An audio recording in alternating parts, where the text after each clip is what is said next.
परमात्मा के अंदर इतनी पावर है, हमारे बहुत से काम तो उनके दर्शन मात्र से ही सिद्ध होने लग जाते हैं। कुछ ऐसे उनकी वाणी मुख कमल से निकलती है, उससे हमारे बहुत से पाप नरम हो जाते हैं, कम हो जाते हैं, न्यून हो जाते हैं। और परमात्मा इसी उद्देश्य से यहां भटकते रहते हैं कि कभी तो इनको अकल आवेगी, कभी तो मुझे पहचानेंगे। अब तो इन्होंने काल की माया की भांग पी रखी है। ये भांग उतरेगी जब इनके समझ में आवेगी कि हम कहां पड़े हैं, हम क्या कर रहे हैं, हमने करना क्या चाहिए था। जैसे एक शराबी शराब पी के बाहर पड़ा था, गंद में, कुर्डियों पे, कूड़ा करकट में,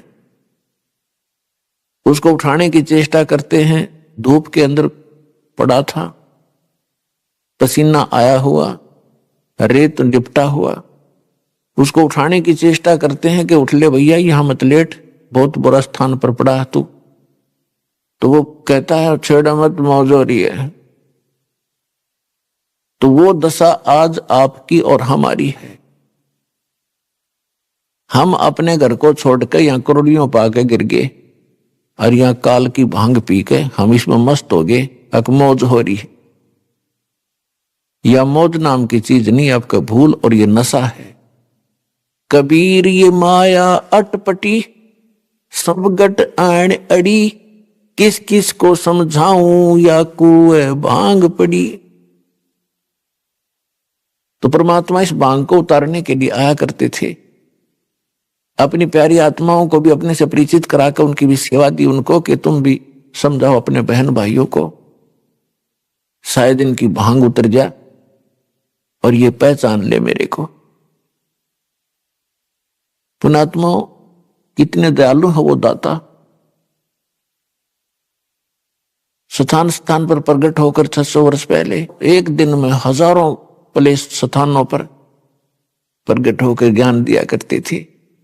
परमात्मा के दर्शन से भी हमारे बहुत से पाप नाश होते हैं। कुछ पाप ऐसे हैं जो परमात्मा की इस वाणी के पाठ पठन और श्रवण से ही हमारे समाप्त होते हैं।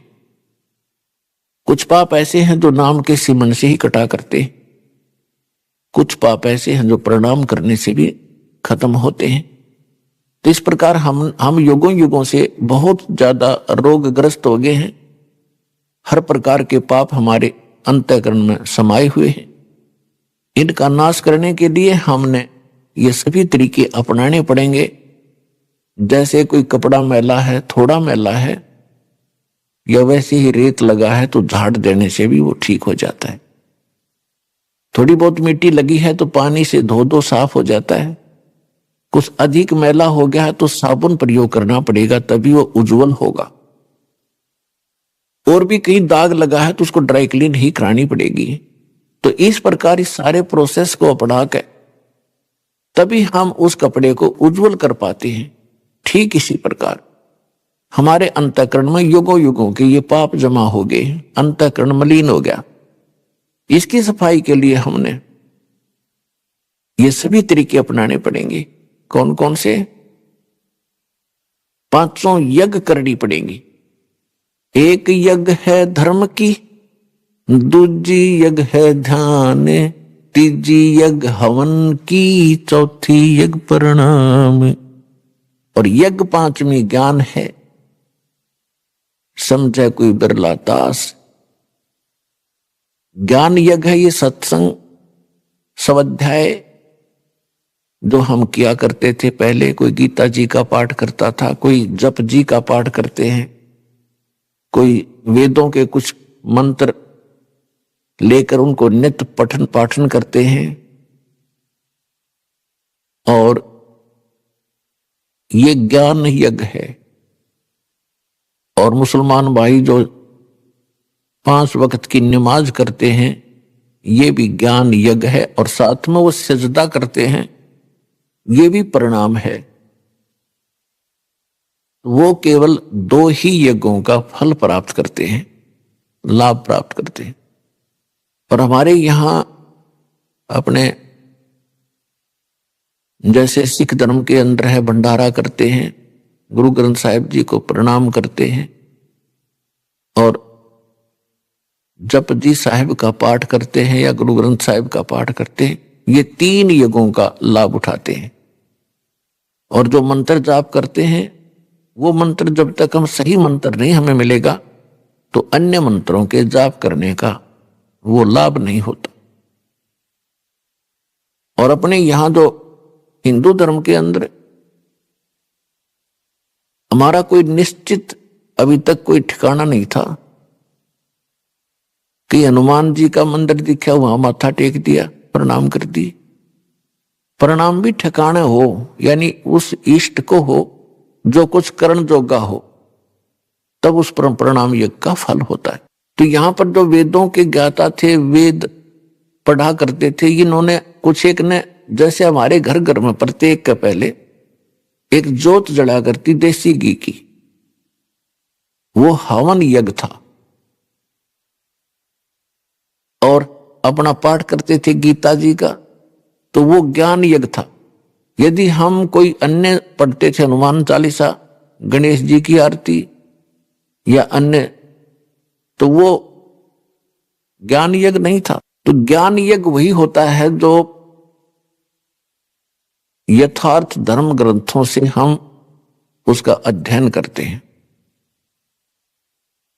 सब अध्याय करते हैं। तो यहां हमने 500 यज्ञ मिलती है। एक यज्ञ है धर्म की, जैसे आप देख रहे हो भंडारा चलता है भगवान का, सदा व्रत दिन रात चल रहा है। एक यज्ञ है धर्म की, दूसरी यज्ञ है ध्यान, यानी हम परमात्मा का चिंतन जो करते हैं उसकी याद बनी रहती है, वो हमारा ध्यान यज्ञ है। और तीसरी यज्ञ हवन की, यहां आप देखते हो ज्योति जलाई जाती है। एक समागम में यहां पर लगभग 8, जैसे अब के 8 क्विंटल घी का हवन होगा, 800 किलो। तो ये हवन यज्ञ है। पुण्यात्माओं,